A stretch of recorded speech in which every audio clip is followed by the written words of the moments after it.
Evidentemente, nosotros como especialistas de la educación física tenemos que tener un paradigma a la hora de estudiar, analizar y sobre todo investigar la educación física. Cada una de las áreas, disciplinas, ciencias posee dentro de su cultura algún que otro forma, teoría que permite investigar de una forma más certera la acción, los principios, las metodologías y demás. Si bien la palabra paradigma, al decir de Thomas Kuhn en su última parte de su vida, planteó que no era así el término justo, la teoría de la estructura de la revolución científica igual así lo tiene como tal y por eso lo utilizamos sabiendo incluso que esta no es tan precisa a la hora de organizar los fenómenos. En la clase de hoy entonces vamos a ver uno de estos paradigmas existentes que se llama la investigación-acción. Y vamos a ver por qué los docentes y las docentes de educación física podríamos tomar como concepción teórica esta propuesta con sus pros y sus contras. Para llegar a los paradigmas de la investigación-acción, antes tenemos que coincidir en dos elementos fundamentales.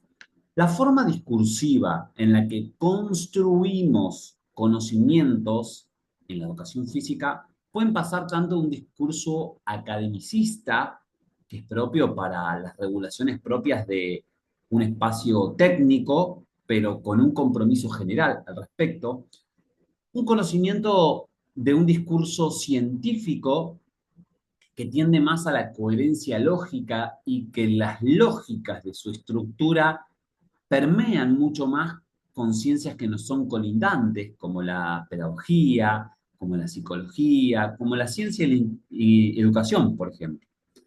Un discurso didáctico que es al que tenemos que acometernos mayoritariamente, como por ejemplo el que estoy utilizando en este momento, con un lenguaje preciso, pero que requiere ser amigable, donde pedagógicamente podamos socializar el hecho científico. Y por último, un discurso tecnológico que cada vez más es necesario para poder acompasar el paso del tiempo en la actualidad, que es bastante revolucionario en torno a las concepciones en las cuales uno puede, por ejemplo, hacerse de información precisa.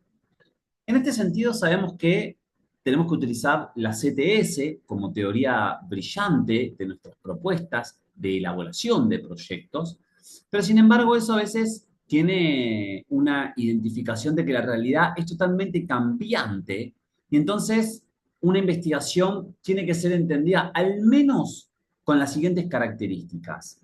Entendida que el proceso de investigación científica es un proceso consciente, el sujeto lo hace desde una concientización individual y social del hecho, que el estudio del proceso de investigación parte en principio del todo y tiene sentido solo en él. Esto es muy importante y lo dice González Rey, puesto que a veces investigamos cuestiones de la educación física que son tan precisas y específicas que nos olvidamos de la resolución del problema social. La ciencia, y repito nuevamente, no solo es el cúmulo de conocimiento, sino también en solucionar la vida de quienes más lo necesiten con este método o principios científicos. El análisis de la estructura del proceso en la ciencia, ¿no? Se hace sobre la base de sus elementos y relaciones.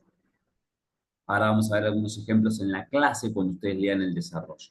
Y por último, que en el proceso la naturaleza de estas relaciones que hablamos es de carácter dialéctico materialista. Fin de la propuesta de Fernando González Rey. Puede que ustedes tengan en su esencia otros fundamentos teóricos y está brillante, para nada esta asignatura pena estas cuestiones, sin embargo nosotros como materialistas dialécticos consideramos que es pertinente esta relación.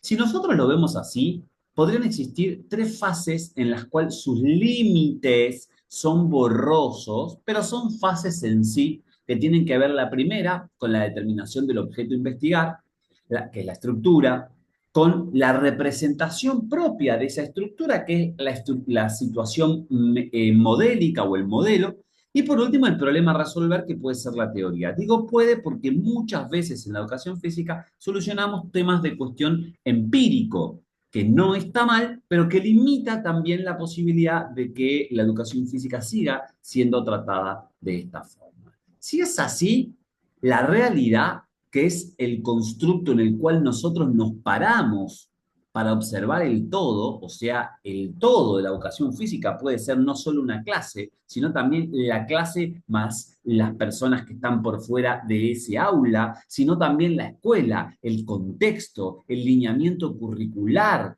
la situación sociopolítico-económica, la participación o no descubierta en deportes o en actividades físicas determinadas con sus ejercitaciones. De ahí entonces el investigador traza el primer brecha, o sea, la primer encuadre dinámico para encontrar el problema que considera que es pertinente a ser solucionado. Y esto nosotros lo llamamos objeto. El objeto es una parcela de la realidad que construye el investigador a partir de seleccionar y de disminuir algunos puntos de enfoque que considera que no son pertinentes de esa realidad.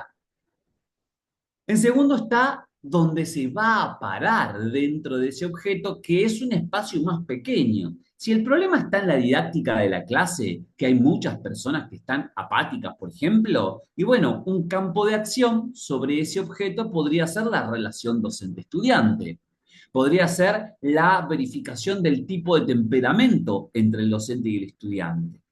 Y es ahí que entonces el docente traza, o el investigador o la investigadora, su objetivo. El objetivo va por encima de todo el objeto y el campo de acción e inclusive deteniéndose en las características de la realidad que quiere transformar. Hasta acá, entonces, observamos estos pilares que tiene la investigación científica, siempre entendiendo que en los estudios de la educación física el proceso como objeto real es el de la educación o proceso de enseñanza-aprendizaje, o proceso de entrenabilidad, o rehabilitación por el ejercicio físico, o recreacional. Para eso y la construcción de un objetivo tenemos algunos elementos. La determinación del verbo a utilizar, que yo les dejo una serie de posibilidades para que ustedes empiecen a construir algunos objetivos, el infinitivo, ¿no? Y qué significa cada uno de ellos, y una recomendación que parte de la utilización del verbo, la respuesta a el qué y el para qué. Un ejemplo concreto podría ser elaborar un sistema complejo de entrenamiento para incremento del rendimiento en futbolistas sub-15 basado en la fractalidad de los movimientos técnicos. Y así entonces aparecen las propuestas. Recordemos que nosotros estamos haciendo una licenciatura y que esa licenciatura va a ser un trampolín para seguir navegando las áreas más turbulentas hacia el camino de ser consagrado como un maestro de la investigación científica y llegar a un doctor en ciencias libres.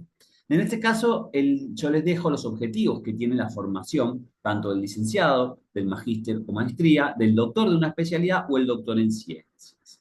Ahora sí, entonces yo les voy a pedir que ustedes lean detalladamente la clase, se topen con los pros y los contra que posee la investigación-acción y cuando nos encontremos en las tutorías, por ahí quien nos dice que intervengan algunas propuestas de calidad superior basado en sus improntas. Para todo lo demás, recuerden que también pueden hacer uso del chat interno que poco venimos utilizando o cualquier pregunta también la podemos socializar en algún otro encuentro. Muchas gracias, buena jornada, buena lectura y adelante.